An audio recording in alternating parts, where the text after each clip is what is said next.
Hello, welcome back to my channel. আমি তুলিকা চলে এসেছি আবার একটা নতুন ভিডিও নিয়ে, আর সেটাও গ্রীষ্মকাল স্পেশাল। গ্রীষ্মকালে আমাদের সেরকম কিছু খেতে ইচ্ছে করে না, আর তার থেকেও বেশি বিরক্তিকর হচ্ছে গরমের মধ্যে রান্নাঘরে গিয়ে নিজেদের জন্য কিছু বানিয়ে খাওয়া। তাই জন্যে আজকে আমি তোমাদের সঙ্গে কিছু রেসিপি শেয়ার করব, যেটা ব্রেকফাস্ট রেসিপি হতে চলেছে। যে রেসিপিগুলো বানানোর জন্য তোমাদেরকে কোনো রকম কোনো রান্না করতে হবে না। যে কোনো রেসিপিতে তোমরা উপকরণগুলোকে কিভাবে কতটা পরিমাণে নিচ্ছ তার উপরেই কিন্তু নির্ভর করে তোমাদের ওয়েট লস বা ওয়েট গেইন।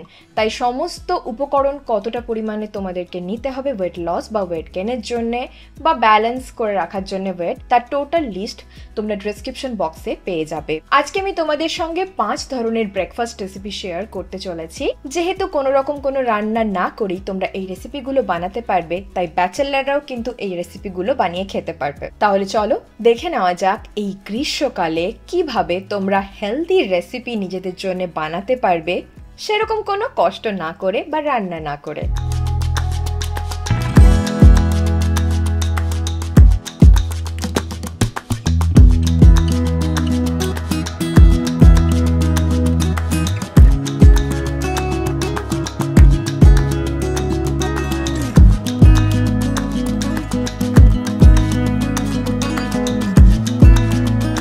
ফার্স্ট ব্রেকফাস্ট অপশানেই থাকছে ব্রেড টোস্ট, অবশ্যই একটু আলাদা ধরনের। আমি এখানে নিয়ে নিয়েছি মাল্টিগ্রেন স্প্রাউটেড ব্রেড। তোমরা যে কোনো মাল্টিগ্রেন বা ব্রাউন ব্রেড নিতে পারো। এই ব্রেডটা একটু বড় সাইজের, তাই জন্য 1 পিস নিয়েছি। তোমাদের ব্রেড যদি ছোট সাইজের হয় 2 পিস নিতে পারো। এখানে আমি নিয়ে নিচ্ছি ঘরে কাটানো ছানা, তোমরা চাইলে পনির গ্রেট করেও নিতে পারো। ব্রেডটাকে আমি টোস্ট করে নিয়েছি হালকা, তোমরা চাইলে না টোস্ট করেও এটা খেতে পারো, বাট টোস্ট করলে একটু ক্রাঞ্চি লাগে খেতে। এবারে ছানাটাকে চামচে করে ব্রেডের ওপরে চেপে চেপে মাখিয়ে দিচ্ছি। ছানাটা যাতে খুব বেশি ড্রাই না হয়, না হলে কিন্তু এটা এভাবে মাখাতে অসুবিধে হবে। ওয়েট লসের জন্য যদি তোমরা এই রেসিপিটা ট্রাই করো, তাহলে অবশ্যই লো ফ্যাট দুধ থেকেই ছানাটা কাটিও।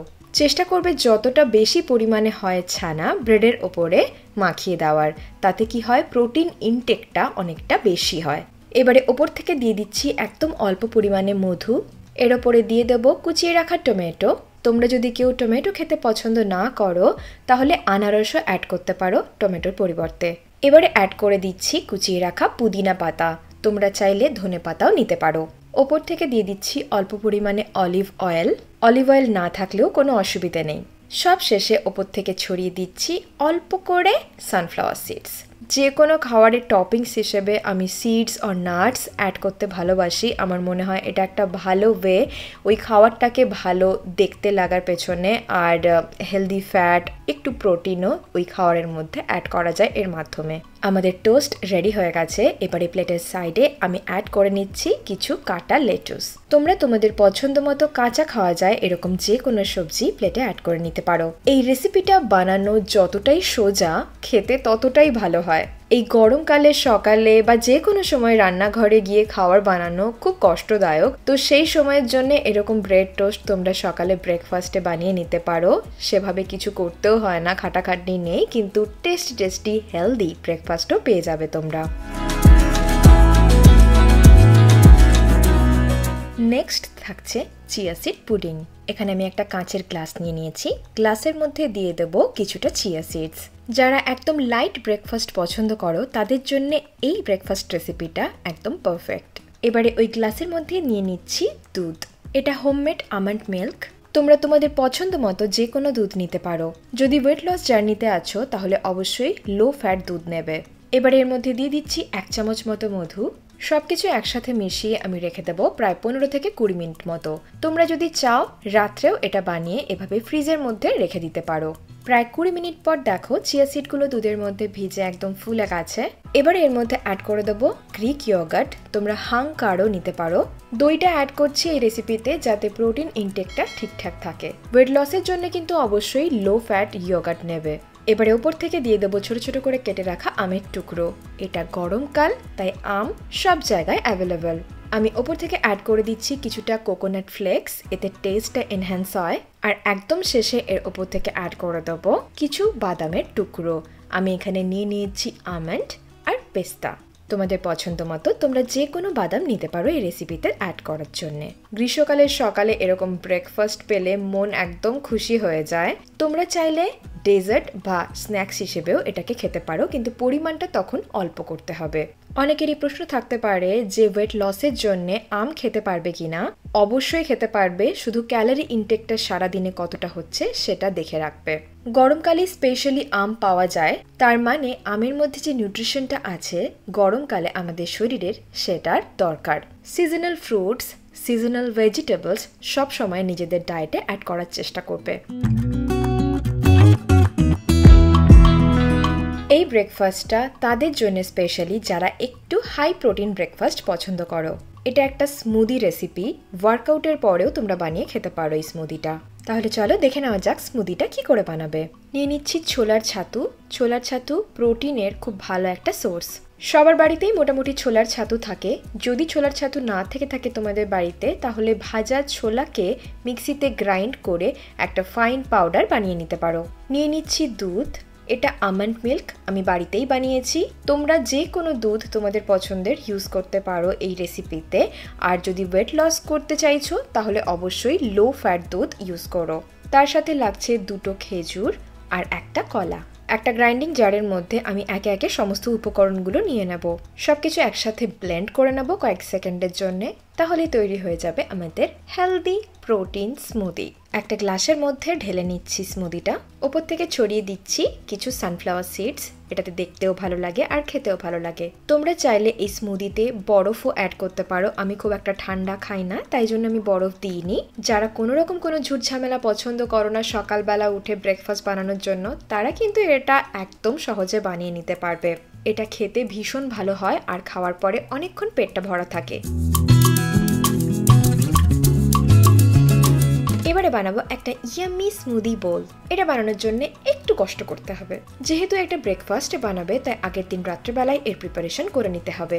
স্মুদি বোলটা যেহেতু আম আর কলার উপরেই বেস করে বানানো হবে, তাই কিছুটা আম আর কলাকে এভাবে ছোট ছোট টুকরো করে কেটে ছোট্ট বক্সের মধ্যে ডিপ ফ্রিজে ঢুকিয়ে রাখবে। আমার মতো ভুল ভুলেও করো না। এই জারের মধ্যে রাখলে পরের দিন আম আর কলাটাকে জার থেকে বের করতে খুব প্রবলেম হবে। যেদিন আমি এই রেসিপিটা বানাচ্ছিলাম সেদিন আমার কাছে কোনো বক্স অ্যাভেলেবেল ছিল না, তাই জন্য জারের মধ্যে রাখতে হয়েছে। যারা খুব বেশি ঠান্ডা খেতে পছন্দ করো না, তারা এইভাবে ফ্রিজের মধ্যে কেটে ফলগুলো না রাখলেও চলবে। সেই ক্ষেত্রে স্মুদিটা খুব একটা গাঢ় হবে না, একটু পাতলা হবে। এবার একটা গ্রাইন্ডিং জারের মধ্যে আম আর কলাটাকে দিয়ে দিচ্ছি। তার সাথে দিয়ে দেব অল্প করে আমন্ড মিল্ক। তোমরা যে কোনো দুধ নিতে পারো। একবার ব্লেন্ড করে নেবো মিক্সিতে। দেখো তৈরি হয়ে গেল আমাদের আম আর কলার স্মুদি। এবার একটা বোলের মধ্যে স্মুদিটাকে ঢেলে নেব, তারপরে এটাকে সাজিয়ে নেব। ওপর থেকে দিয়ে দিচ্ছি মুইসলি। এটা না থাকলে অল্প করে ওটসকে রোস্ট করেও নিতে পারো। দিয়ে দিচ্ছি চিয়া সিডস। একে একে অ্যাড করে দেবো পামকিন সিডস আর সানফ্লাওয়ার সিডস। ওপর থেকে সাজিয়ে দিচ্ছি ছোট ছোট কিছু আমের টুকরো। আর নিয়ে নিচ্ছি স্লাইস করে রাখা আমন্ড আর পেস্তা। তোমরা তোমাদের পছন্দ মতো যে কোনো টপিংস অ্যাড করতে পারো। সব শেষে ওপর থেকে অ্যাড করে দিচ্ছি কোকোনাট ফ্লেক্স। এটা শুকনো করে রাখা নারকেলের গুঁড়ো। এটা না দিলেও কোনো ক্ষতি নেই। এই স্মুদি বোলের ক্যালোরিটা একটু বেশি থাকে, তাই যারা ওয়েট লস করতে চাইছো তারা যেদিন সকালে ব্রেকফাস্টে এই স্মুদি বোলটা খাবে, বাকি সারা দিনে আর যা মিল নিচ্ছ তার সাথে একটা ক্যালোরি অ্যাডজাস্ট করেই এটা খেও। এই স্মুদি বোলটা দেখতে খুব সুন্দর হয় আর খেতে তো অবশ্যই খুব ডেলিশিয়াস হয়।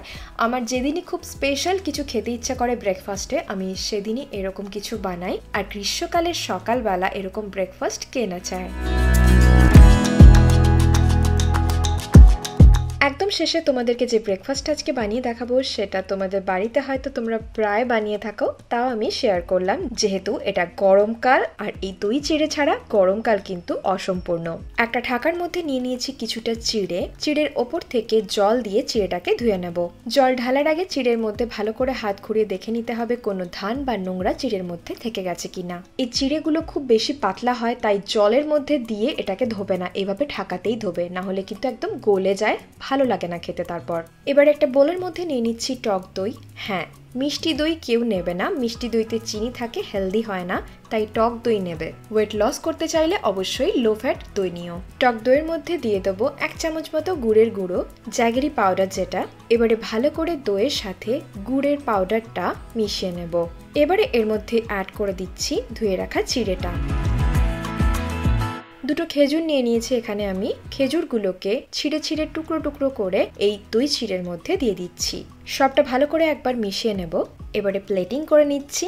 এবারে একটা কলা নিয়ে ছোট ছোট স্লাইস করে এভাবে ওপর থেকে দিয়ে দিচ্ছি। কয়েকটা কাজু বাদাম নিয়ে নিয়েছি, এভাবে ছোট ছোট টুকরো করে কাজু বাদামগুলোকে ভেঙে চিড়ের ওপরে দিয়ে দেবো, যাতে প্রত্যেকটা বাইটে একটু করে কাজু আমাদের মুখে পড়ে। অ্যাড করে দিচ্ছি কয়েকটা কিশমিশ। আমার কাছে শুকনো গোলাপের পাপড়ি ছিল, অবশ্যই যেটা খাওয়া যায় সেরকম গোলাপের পাপড়ি, সেটাকে গুঁড়ো করে আমি এভাবে উপর থেকে ছড়িয়ে দিচ্ছি, তোমরা না করলেও চলবে। তো রেডি আমাদের দই চিড়ে। প্রায় প্রত্যেকের বাড়িতেই গ্রীষ্মকালে দই চিড়ে বানানো হয়। প্রায় সবার বাড়িতে মিষ্টি দই দিয়ে বানানো হয়, সেটা কিন্তু হেলদি হয় না, তার মধ্যে অনেক চিনি থাকে, যেটা আমাদের জন্য ভালো নয়, তাই জন্য এভাবে বানানোর চেষ্টা করবে। উইকেন্ডে মেনলি আমি এরকম দই চিড়ে বানিয়ে থাকি। বিদেশে থাকলেও এরকম খাওয়ার মাঝে মাঝে বানিয়ে পুরোপুরি একটা দেশি ভাইব পাওয়া যায়। তাহলে তোমরা এই রেসিপিগুলো দেখে নিলে, শিখে নিলে। আশা করছি আজকের রেসিপিগুলো তোমাদের ভালো লেগেছে। তোমরা নিজেরাও বানিয়ে খেও, এগুলো কিন্তু সব হেলদি। অবশ্যই কিন্তু রেসিপিগুলো বানানোর আগে ডেসক্রিপশন বক্স চেক করে নিও কোন উপকরণ কতটা পরিমাণে আমি ইউজ করতে বলেছি প্রত্যেকটা রেসিপিতে। আর হ্যাঁ, যদি আমার চ্যানেলে আজকে তোমরা নতুন এসে থাকো তাহলে কিন্তু অবশ্যই সাবস্ক্রাইব করে দিও। আর ভিডিওটা ভালো লাগলে লাইক করতে ভুলবে না, শেয়ার করো নিজেদের বন্ধুদের সঙ্গে, পরিবারের সাথে যারা হেলদি লাইফস্টাইল লিড করতে চাইছে। তাহলে আজকের জন্য এতটাই। তোমাদের সঙ্গে দেখা হবে আবার একটা নতুন ভিডিওতে। ততদিনের জন্য ভালো থেকো, সুস্থ থেকো, নিজেদের খেয়াল রেখো। Tata, bye bye.